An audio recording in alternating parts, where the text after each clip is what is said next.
Right, we will pretend that first one didn't happen. I apologize, everyone. It's, yeah, as I said, I don't know why the internet's behaving like this. I literally sat in the same spot. Everything is working exactly the same way, and for some reason didn't want to run the first time around. But hey ho, we're back. We'll try it again, and so we'll see how we get on. Uh, so yeah, thanks for rejoining. It's a bit of an interesting block if you didn't see the first bit before we got started. It's middle-ice. There's a little amaltheids. I think they're actually amaltheus. There's one here. There's one here, which is you'll see in a second. And this is the one that I was interested in when I first collected it. There was a little one here, which is very softly preserved and all exploded instantly. But what you probably didn't see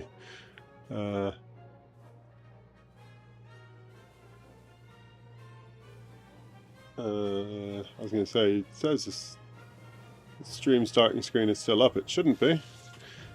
I'm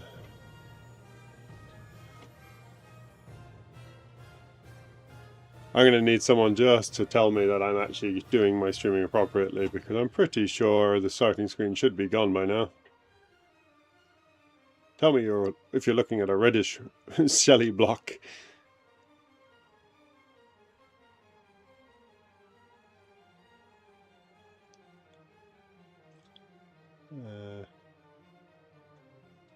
Okay. All right, yeah. Yeah, sorry, I start talking usually before I transition things, but yeah. So I started prepping, stream died, did not realize, so apologies all. So yeah, as I was prepping, this little one popped. So it came out as an amaltheus, a rough one on one side, but it's got a bivalve covering it on the other side, which I kind of like, as a little cute bivalve that almost perfectly fits over the top of it. A bit of a shame because I don't think the other side's going to get any better. As the ammonite, I'll have a little bit of a play with it, but it's quite a nice little bivalve sitting on top of it. So yeah, but I fear the ammonites may not be great in this block, having seen what I've seen already. But we will have a play with them. This one here, again, we'll just have to see. There's one there, there's one there. There will probably be more inside of it. We can always go the old-fashioned prep route of a hammer and see what pops. But I think that's an ammonite too. So I think we've got a little cluster of them running through this section here. So yeah, we'll have a look-see and see how we get on. And if the stream goes again, well, it might be one of those days. But we'll do our best whilst I've got you all here. So thanks for hanging out. And if it does go, well, I can only apologize in advance. And also, we'll see how long before my my video gets restricted in certain places because of this one. I say one of the songs in the classical playlist keeps getting pinged in in Russia. So go figure. I'm sorry to hear, Finn. Yeah, if you've seen any of the streams, you know that I've not had a lot of luck with the prep recently, so I am very sympathetic. All you can do is pick up the next one and crack on, and hopefully that one is better. But it does not make you feel any better when it still happens, so my condolences and sympathies. And we will see how we get on with this one.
Sorry, I missed a fair lot of chat.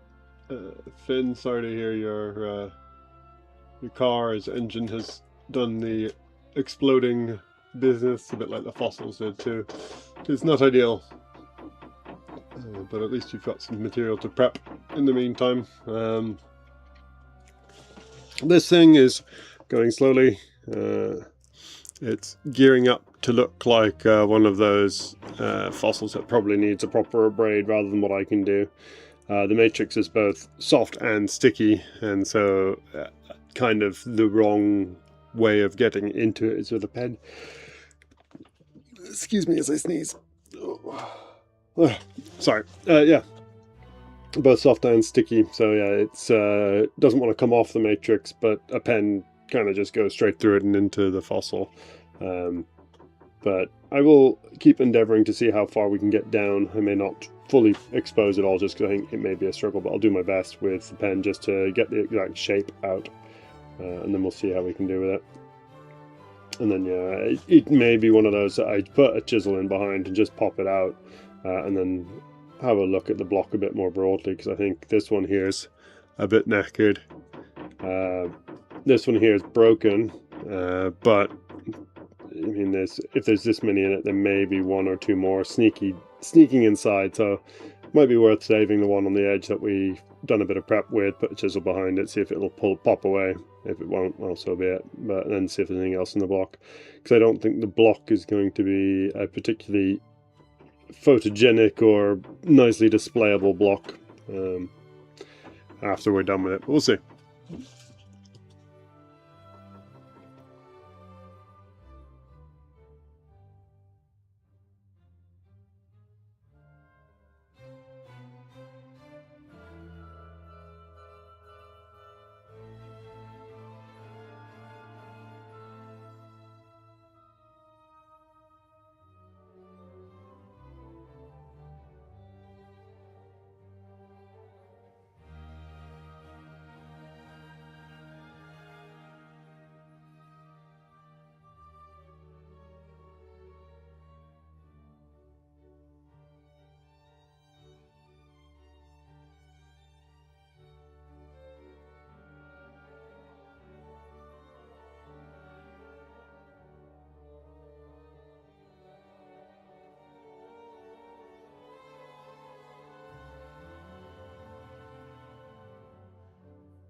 Yeah, thanks again, Mr. Landfill, for letting people know.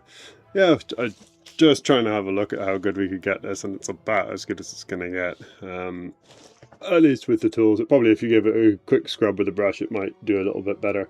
But there's an awful lot of matrix that is just adhered to the fossil that I can't shift. Not with a pen, at least. At least not with a pen at the size that I have it. It's very possible that you might be able to do with a really high quality. There's a little amount of this, probably I want to say 7 doses, just because of all the little nodes, but I could be very wrong with my IDs. I'm not great with my my middle lias amaltheids. There's a lot of them, the Pleroceros and Amaltheus species. There's quite a few of them. Whoop, and I'm blurred, sorry. That pop up, and some show up in different blocks, and you obviously the Margaritatis ones that are the big ones that people tend to know. And then you got the little ones which tend to be 7 doses, but there's a few different variants that I could not do for the Amaltheus species themselves. But I'm going to go at 7 doses, and I suspect that's what all of them in the block are. But yeah, I might just do the old-fashioned thing, as I said, put a chisel in behind this, see if it'll come out, and then just break down this nodule quickly and see if there's anything else in it, rather than try and prep any of the others out, because I'm not convinced this one will be great, and even if it is in all right condition, it's already broken, and I suspect the matrix is going to be a bit like this one, so maybe might be the old-fashioned way, the incorrect prep way, but it might just be a hammer chisel job and just see if there's anything else in it, and if not, then we've also saved ourselves a lot of time prepping it. But yeah, it's nice just to have a play with some of these other ones, just because it does show what I can and can't do still. But I'm hoping to try and see if I can get an abrasive system ordered reasonably soon, because I have got a few more tours lined up. So the first one on Wednesday, and 2 more through August. So hopefully, with the money coming in, can help me get an abrasive system, so I can start doing some of the prep to a level that it needs to be done to. But yeah. I'm not going to do the hammer chisel job with that one right now. I will do that when the stream is over, just because otherwise you guys are going to not be able to see me do it.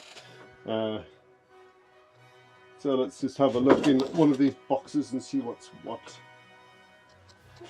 Oh, I had a little Ellie block that I was working on the other day as well, didn't I? Where did that end up? Yeah, that's there. A little Ellie block from last week. 2 Ellies, a bit scrappy, but they're sort of preserved with this layer of small shells and aptica and all the other bits and pieces. So let's just see if we can get this one out. See if we can level this all down to a reasonable position, and see if we can just get this one done.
Yeah, it's a quick meeting. Jason, first block, more or less finished what we could do with it. It's sticky and soft, so it's very tricky to prep with a pen. So that abrasive system, as I said, is a priority. So we'll see what we can do in the next week or so about trying to get one ordered, or at least figure out what I need. Because yeah, I can't do much with that. Probably we'll put a chisel down the back of it, see if we can pop this one out and then break this block down and see if there's anything else inside it. But we'll do that off stream. This block is the LE block that we were working on last week. Just trying to see if I can tidy it down and just be done with it rather than leaving it in my pile of soon to be finished but not yet finished blocks, of which that pile is growing far too rapidly for its own good.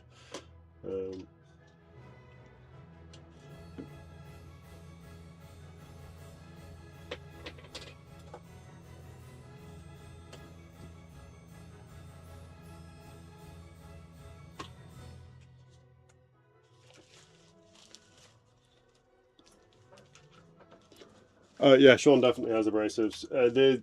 There's a level of what is worth sending to Sean, and that would qualify as not worth sending to Sean. If it was a big one, sure, but it's a relatively small Amaltheus. Like I said, I'm not great with the names. I think it's a subnodosis. Might be one of the others, but I think it's most likely to be a subnodosis, and they are relatively common, so I'm not going to stress about sending that at that size to Sean. If there was a rare or interesting or large Amaltheus, then it would probably go to Sean after I did a little bit of work, depending on what I could do. But in general, yeah, I try and do as much as I can myself and then send it to Sean if nothing else, just to save on the cost. The more I can do, the less it costs, which is the right way around. But yeah, as I said to everyone else, I'm working on that, trying to find a Vandyman or something similar to at least get started with the abrasive and figure out what we can and can't do, and see how that will help the preparation, because it would be good to get the prep up to a very good level by the end of summer.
So no, I've never polished any of these ones up. You can, and I have seen and have or had a very well polished golden cannonball.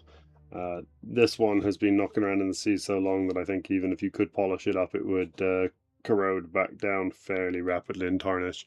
But I mean, I have not yet. There will be a time that I'd like to do it because it would be really cool to be able to do it at least to a good standard. There's a difference between getting the golden finish that you see on the YorkshireFossils.net and Mike Marshall's stuff versus what I'm going to call it the amateur preppers, but that's an unfair term. But a lot of the newer preppers do, when they are shining them up and they get a polish on them, they get you can see people and stuff in the reflection, but there's not that mirror finish that you do get, and that's what this layer in particular can polish up to. But no, I have not done it myself, and from what I'm told, it's quite a process to get that mirror finish. But of course, no one tells you exactly what that process is.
Yeah, they never tell you it's a money and commercial sensitivity thing for sure, because if only you can do it or you and one others can do it. Oh yeah, they sure as heck are not going to tell you how to do it, because then everyone will be able to do it, or at least within some level of reason. So yeah, it's very much a commercially sensitive thing. They'll tell you up to a point, and they'll tell you that they've had a lot of time and methods to do it and try and figure out how it works. And it's not something I think that should be outrageously difficult to figure out. It's just spending the time and having the equipment to do it. I imagine if you have a lot of polishing tools, it wouldn't be that complicated to figure out. But most people probably don't have the polishing and grinding stuff required to even start figuring it out. But yeah, there's plenty of the nodules. The nodules are not particularly rare. It's rare to get one with stuff inside, but I say rare, it's uncommon or less common to get one with like a nice Ellie in the middle. It happens, but they're not super rare. There's like one layer of nice cannonballs, but there's plenty of other layers where the nodules come out, which don't always have Ellies or seldom have Ellies. But all of those nodules could be really easily practiced on, and I seem to remember seeing on the YorkshireFossils.net page that they have some empty nodules that they occasionally polish up, and they also have, I want to say fake nodules, that's not the right term, but ones that they've then embedded Ellies within one of these empty nodules to then give it that appearance. Although I don't know if they still do that. They did at one point. So yeah, if you wanted to try and practice and figure it out, it'd be very easy if you go to Sands End or Holsker or any of the levels at which the pyrite nodules rock out. Some parts between Port and Runswick they do as well.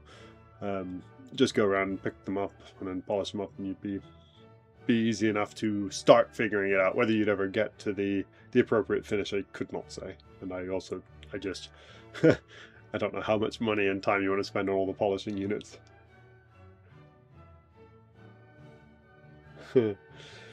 I mean, yeah, it's everyone's right to share their knowledge, or not, as they choose to, and it is one of those things that I would love everyone to share it openly, honestly. But then I'm the one trying to get into the field. So of course I want everyone's information. The people who've been working on 20 years don't want people coming in and taking their money away. So of course they don't want to share. I get it. But yeah, I wish I knew, because it was one of those things that'd be interesting to see if I could even do it, even if I knew.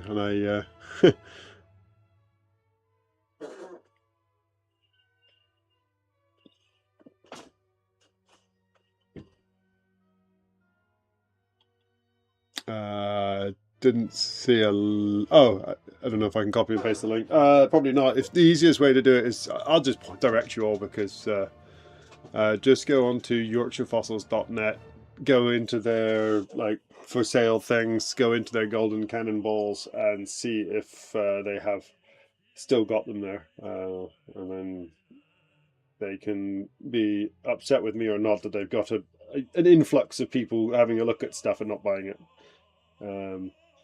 Yeah, golden eggs, and then yeah, they have implant golden eggs, which yeah, so they do exist. And they've implanted ammonites and vertebrae and various bits and pieces within those golden nodules. So yeah, if you have a look at the price, that will also tell you. There you go. Yeah. Yeah, you see, at that point there, you can see very easily why they may not share their methodology with everybody at the price that they are charging, and yeah, that is their right to to do so. But yeah, of course, everyone in their right mind would want to be able to do it and then be able to sell their golden eggs for £600 or whatever, £800, £1,000, as the case may be. So yeah, that's why they don't share it. Yeah, so it's yeah. So if you ever find one and you can convince someone who knows how to polish one up to a golden finish and can keep it without tarnishing, that last bit is the key bit, because my golden one is tarnished now, unfortunately, even though it's been kept in a not quite airtight, but an enclosed box with a bunch of silicone things for desiccation, still tarnished.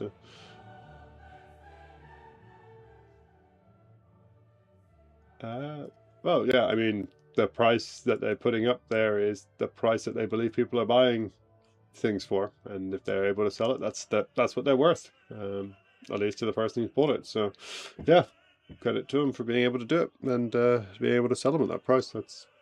That's their imperative and their skill to be able to do it. I wish I could sell any of mine from my shop, let alone anything for that sort of price. So yeah. But they are the biggest social media fossil hunting channel in the world, as far as I'm aware, with something like 14 million subs across all platforms. So yeah, they have a larger reach than any of the other people, and they therefore get people from around the world who will spend the money on things that they really like the look of. So yeah. And that's why they won't tell you how to do it.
So yeah, if any of you happen to then go find some golden cannonballs, polish them up and figure out the method, do let me know. I would love to know. Yeah, slowly getting there. Just getting it down to this layer of all the shells and bits, and then just knocking this corner off just to see if we can get that somewhat smoother.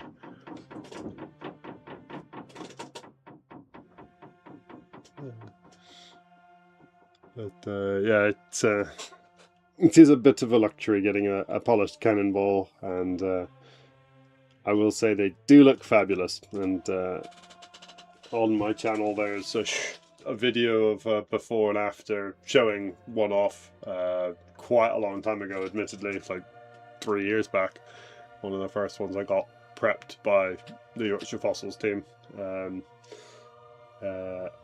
Found at Brunswick Bay, and it looked fabulous for a long time, but as I said, it tarnished, unfortunately, because it had been in the water. I'm told you can get them that don't tarnish, but I think that's the reality. Is most shiny iron related things, when they've been exposed to British weather, whether they've been in the water before or not, will tarnish over time. And yeah, as I say, Brunswick is a good shout for it, especially if you can get around the Kettleness Headland and towards Goldsborough. That stretch behind the Kettleness Headland is where a lot of the bigger cannonballs come out of nowadays. But there was that initial fall that you still see a lot of people basically at the end of the sand, and that's where mine came out of. But that fall is basically gone now.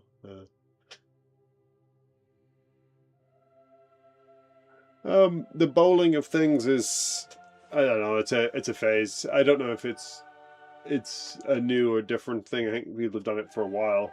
I think it's become popular to do it, and it's a sort of, everyone's like, the reason people do it is because it's really hard to do, because you ideally have a flat structure that you can work around. It makes prepping easier. So if you have a bowl, it's harder to prep to a high quality, which then makes you look like a better prepper, as well as having a nice style to it. The ones from the south coast have become really popular to be sort of hollowed out as a bowl, and it's a lot easier to do those because it's just a matrix and air abrasive thing. The ones that are from the Yorkshire coast are very difficult to achieve anything close to that standard. But yeah, it's just a phase, it's a preference. There's quite a lot of people also now carving nodules into more and more complex structures and shapes. Everyone has a preference on them. Some prefer them, some hate them, some think it's a waste of time, some don't. It depends on your interest and your view of the fossil as both a scientific piece as well as an art piece.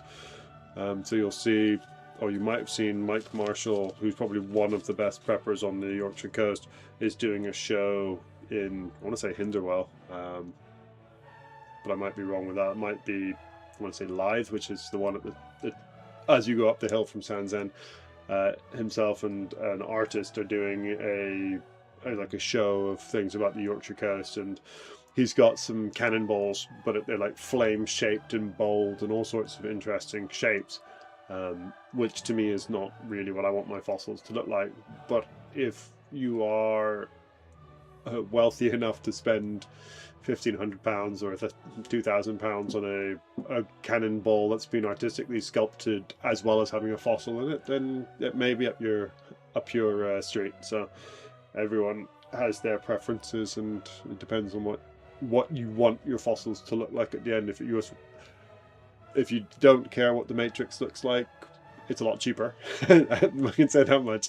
If you want it to look like something that average Joe blogs from the street would appreciate, then you're probably going to spend a lot more on your matrix looking tidy. And if you then want something that someone really wealthy would appreciate as an art piece, then they'll do a lot of fancier things again. That being said, I do quite like the look of some of the ones from the south coast where they've been prepped in such a way that the ammonite's basically suspended from its own matrix, and I do like that look, because you get sort of double prepped. And then let's see if I've got anything that would be easy to show it off with. Probably not a huge amount, but let's pretend this is the ammonite. and it's been prepped on both sides. What they then do is the piece of matrix that would come off of the mouth border, and I appreciate this is broken, but this would be mouth border. The matrix then comes off, and they've hollowed it around like that, and so you get a gap where between my fingers and the ammonite are, and that's what they've managed to achieve. And I do quite like the look of those. I'm not going to drop names because I couldn't tell you them off the top of my head, but if you spend any length of time and just look up South Coast fossils or the Dorset Coast, Charmouth, Lam Regis, green ammonite nodules, you will very quickly find people who have done all sorts of artistic things with that matrix, because it's quite a lot softer and easier to do it with.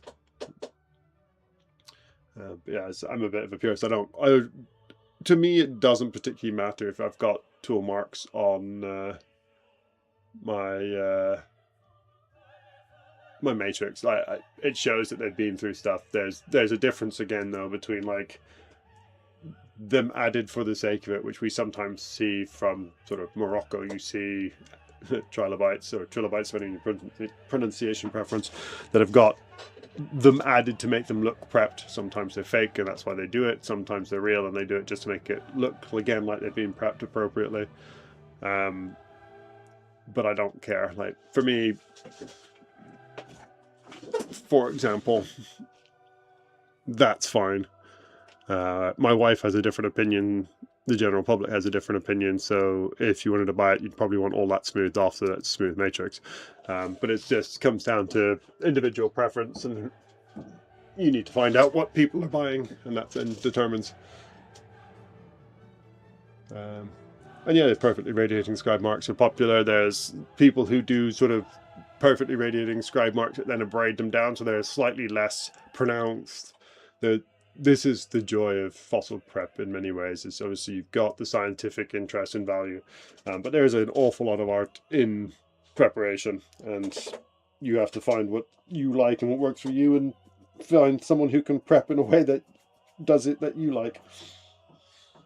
And so that I leave up to you, but equally a lot of the very skilled prep guys, you just tell them what you're interested in and they will do it as well. Again, because it's a job for them rather than just a pure artistic thing.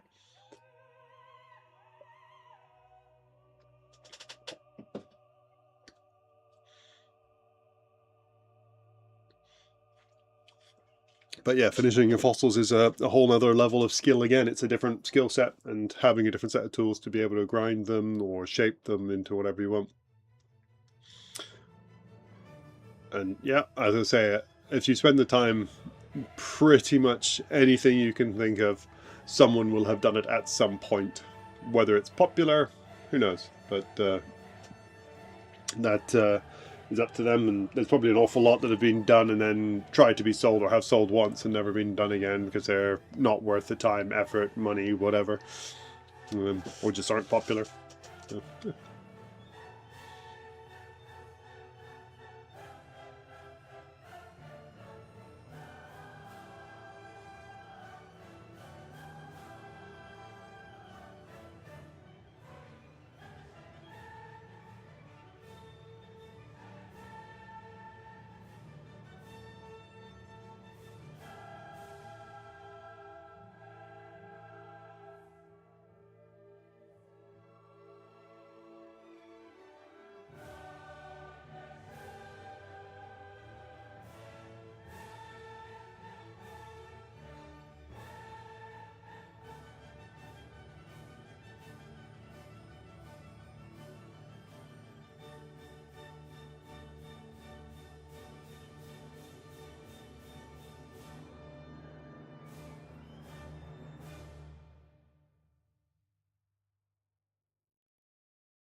Yeah, I was going to say, if you find Mike Marshall's stuff, but there is some incredible prep, both in terms of quality, but also, I mean, artistic stylings. If that's your thing, I can see very easily why you would love him. Um, he's also probably the most expensive prepper on the coast at like 35, 40 pounds an hour. It's hard to get stuff to him, and he will probably only take the really fancy stuff. But at the same time, if you get something that is really nice, you might be worth your time. But I think Sean's producing work of a very similar quality in terms of prep, as does the Yorkshire Fossils.net, Mark Smith, who does their prep. But getting into them is a challenge because they are all heavily oversubscribed at the minute.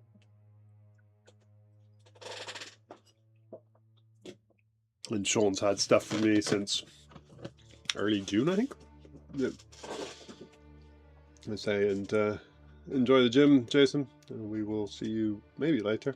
So probably one more ammonite after this. We'll see how we get on.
Yeah, weirdly don't love the finish.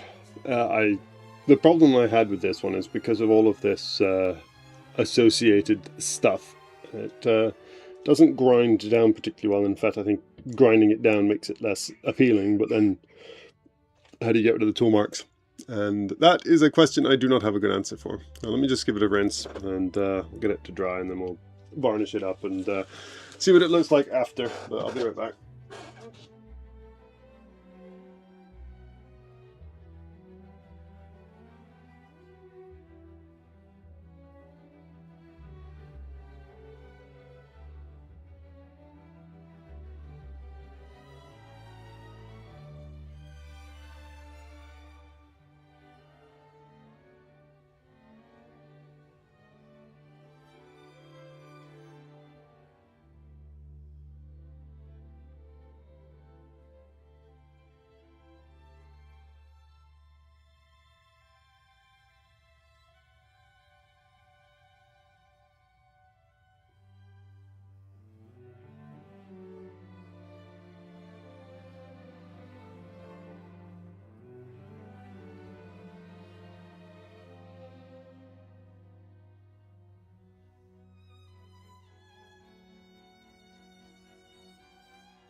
Alright, so yeah, it's had a bit of a rinse. You can kind of get a gist for what it's going to look like.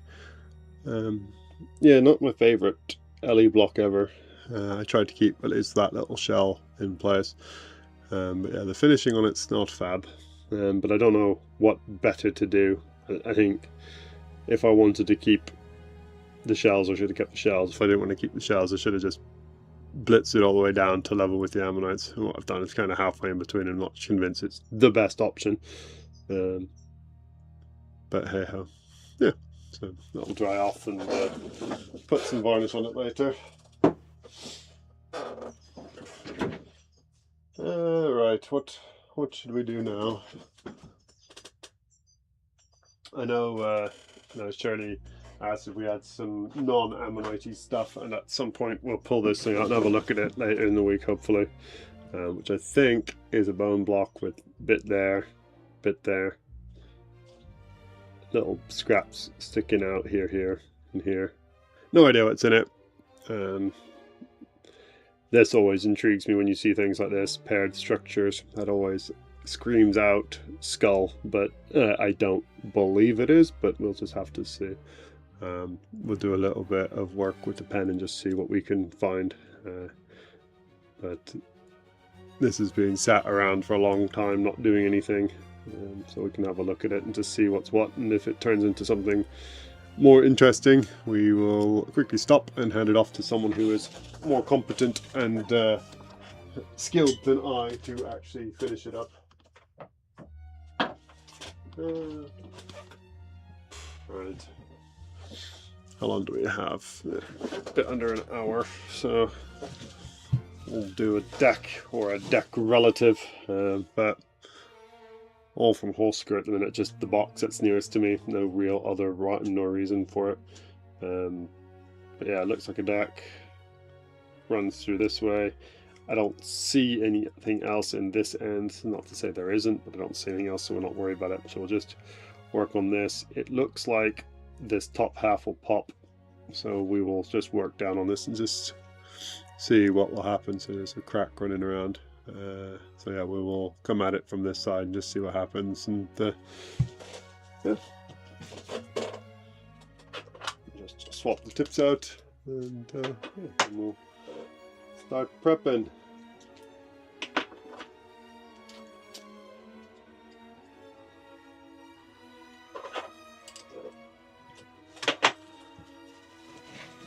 Right, let's get cracking.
Okay, so interesting bit. This is where I thought mouth border might be, but then I looked in the section and there is two bits sticking out. It's like, uh-oh, mouth border. But, and it is ammonite, but it doesn't connect. There's a gap, at least a small gap there, but I suspect it may be quite a large gap. So we'll just prep down this bit here and just see what's in there. But there's a good chance this bit, which is... One day I will actually get you in shot when I'm speaking to you. Sorry, let's try that again. So, bits of shell on this side, so it's like, that's probably still ammonite. Turned it over, prepped this a little bit, and yeah, this ammonite shell for sure here, which makes me think mouth border and probably the whirl should continue, or should have continued around. But as I was prepping, this section here doesn't link up, at least not obviously through there, so either it's dropped or it's broken. So there's a reasonable chance that this section here is just going to get knocked off, and we'll just prep around and pretend that the mouth is up here rather than somewhere over here. But yeah, that's where we're at the minute. I don't know if I said, hey Trevor, good to see you. But yeah, just slowly going to try and crack on with this one, see if we can get it done before I need to scoot in about 40 minutes. So that's a good timed challenge without it being a proper end of the world if I do not finish it in time. But it's a good thing commercially, at least, to be trying to get them down to, I would say, probably 30 to 40 minutes is what you would aim for a DAC. And if you get one that doesn't split nicely, that is, if you get them split nicely, 5 minutes. But, you know, can't win everything. And in fact, I seldom win any of them at the minute, but we'll take a nice looking one, at least for now. Also, apologies if you've seen when I've been handling these with the wet bits. That's from when I was rinsing off the Ellie. I got water on the gloves, and sadly the gloves have got a bit of absorbency to them, so they are a little soggy still. Anyway, got prepping to do on a timer. Let's get going.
So it's ugly. I don't pretend otherwise. It's a powdery calcite. I think it'll buff up a lot better than it looks presently, but yeah, it's not fab. Definitely not well preserved. Although it is one of those funky things that I reckon the infill underneath the shell, this section here, is actually better condition than where the shell starts to be, because that's where the calcite then comes in and it starts to look a bit rough around the edges. So yeah, one of those funny things that I reckon if you took all the shell off and braided it off, it'd actually look a lot better than it currently does. But I think it'll also look okay when I get some polish on it. So I'm just going to quickly smooth this down with the chisel tip and then see where we're at and what time we're at.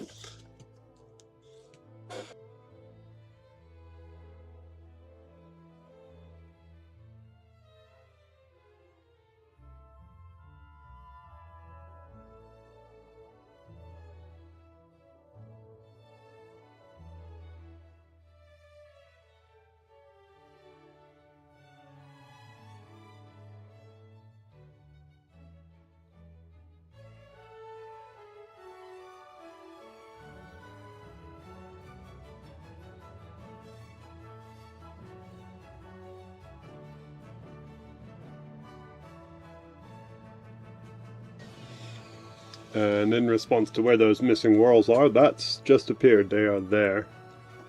So yeah, this outer whorl, which then appeared here, which is that popped off in one fell swoop, they seem to be reappearing, but dropped relatively low compared to this. We'll still just smooth this down anyway, and just treat this as mouth border.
Clearly can't quite get a deck done in an hour.